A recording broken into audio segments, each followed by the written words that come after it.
USAA knows dynamic duos can save the day, like superheroes and sidekicks, or auto and home insurance. With USAA, you can bundle your auto and home and save up to 10%. Tap the banner to learn more and get a quote at USAA.com/bundle. Restrictions apply. Excuse me! Taxi! This is the 77 WABC minicast. Luckily, the House passed the SAVE Act, but there was only one Democrat who voted for that. That's for voter ID. We're going to get into that. There is also now going to be another partial government shutdown. It's going to start Saturday morning because only one Democrat voted against that and voted against the funding, saying no, that should be funding Homeland Security, which entails a whole bunch of other things, as we've been talking about, TSA, FEMA, Coast Guard, a whole bunch more. So sadly, there will be a shutdown and at least a delay for a lot of those employees. So talking about all of this, who better than the former Speaker of the House, Kevin McCarthy? Mr. Speaker, we love having you. First, can you believe it's amazing to me that here we are in 2026. It's an issue of Homeland Security. I can't think of something more important to America. And there was only one Democrat. It was Fetterman, John Fetterman, of course, of Pennsylvania, who said, no, we should fund DHS. You know, it's a very sad day because the argument that the Democrats are making are not even true. They're arguing about ICE. ICE is already funded long into the next year. Right. The part that the Democrats are not funding, think about this. TSA agents, and they just went through, 40-some days without being paid, but still doing their job. Secret Service, where we have a president that we've had attempts on his life, how many times? Then if you look, the Coast Guard, who makes sure you're safe when you're out there, but also keeps the fentanyl from coming across when it's in. This is unbelievable that they are doing this. They're like spoiled children. They just put us through the longest shutdown in American history, and now they're coming back, and the 3% of the government that sits there and just works for the American people and keeps them safe, they're saying no to, and they can't tell you why. Yeah, Ed Cox is here with us. So, Speaker, there's got to be some logic, political logic, to what they're doing, shutting down such an important part of the government. What do you think it is? It makes no sense. They are emotional. You know, the other part is shutting down FEMA. So if we have some natural disaster, when the government's supposed to be there for you, they won't have the money because the Democrats say they're mad about what happened in Minnesota. Well, you know what? Tom Homan's gone up there. He's actually got it under control. He's actually moved people out. So what is the fight over? They don't know. It's kind of like a Seinfeld episode. It's about nothing. And they're not being honest with the American public. And they're doing it over a weekend. Do you think it lasts more than the weekend? I think it lasts more than the weekend because the House and Senate is out next week. They won't even be in Washington. And 3% of the government will be shut down. But the 3% that is shut down is your Coast Guard, your Secret Service, your TSA agents, and FEMA. Wow. And now, that is a lot. Who's opposed to them? Right. Who's opposed to them? They're serving the public. You know what's so scary, Speaker McCarthy, that what frightening when you talk about that, I mean, why are we in this age? I mean, it's unfathomable to me at this point in just politics and in America that there are people that would be willing to penalize those great men and women like of TSA, FEMA, Coast Guard, all of those people. And by the way, let's not forget TSA means our flights might be disrupted again. That was a disaster. And to do it for the sake of a political reason, just because they wanted, to appease far left of their base. I mean, this is shocking. Yeah, and think of the families at TSA that already went through 40-some days without being paid, but going to work every single day.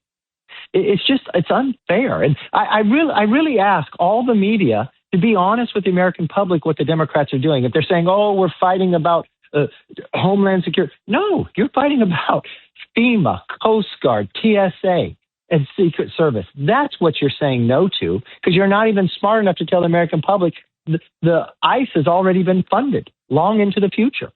Well, and that's why the Republicans clearly need to get that message out that this truly is all about theatrics. I mean, it's just at the expense of the American public. The other big thing, of course, Speaker McCarthy, is the House passes the election overhaul where they're requiring citizenship to register and then photo ID to vote. So we can all feel good about the voting process. And in this case, one Democrat, Henry Cuellar of Texas, I want to give him kudos to him. He decided, okay, yes, I'm going to vote for that. The rest of the Democrats said, no, there should be no photo ID to vote. You know, it's so amazing. You know, you can't get on a plane, not just with a photo ID, but a real ID and or a passport. And the other thing that's so interesting to me is if you ask the American public, and it doesn't matter if you ask Republican, Democrat, if you ask somebody who is Hispanic or white, it's overwhelmingly supportive, more than 70%. So why are these people who are elected to Congress that are Democrats, why do they believe different than their constituents? Yeah, they don't seem to be listening. They're listening to, like your point, to the 10 or 15%. What do you think is going to happen when it gets to the Senate? Because the big question is, will they be able to pass it through the Senate? It's great it went through the House, but what happens next? Yeah, you know, the difficulty with the Senate are the rules that you need 60 votes. I think the American public has got to speak, be a little like the days of Ronald Reagan when he'd go out. He didn't have the majority, but he had the idea of the majority. So he would tell the people, call your senators, call your members of Congress, tell her or him that you support this. That's what really, and it's easier to do today because you can do it online and others. Have your voice heard. We need to believe in our elections. We need to trust our elections. It's a healing of the nation. It doesn't support one party or the other. What it supports is democracy. Yeah, 100%. And who would not want to have faith in the election process unless, who knows? There's clearly another objective. I mean, if somebody said, yeah, would you want to have photo ID? So one person, one vote. It's a no-brainer. Yep. You know, the other thing, did you see also, Speaker McCarthy, did you see today, these hearings? These were fireworks. And this was with, it's on the Minnesota fraud, and Keith Ellison, I don't know if you saw any of this. He's the Attorney General, of course, of Minnesota. He wouldn't even answer. Josh Hawley, the senator, asked him, you know, you're the Attorney General. And he said, I can't answer that question. It's embarrassing, you know, and I served with Keith Ellison in the House and also with the governor of Minnesota, and they never were impressive individuals, and we've watched what they have done to this state and the amount of fraud. But you know what? That's fraud for all the hardworking taxpayers that is getting their money stolen. Why don't they represent and stand up to that? And why would you be afraid of as Attorney General to answer a question if you're the Attorney General? Yeah, and something as basic as that. And then Hawley, I don't know if you saw this, Josh Hawley, the senator, came down and then said, listen, buddy. And he said, no, I'm not your buddy. And he said, you're right. You should be in prison. Some of these hearings have been pretty insightful in the last few weeks, watching some of them.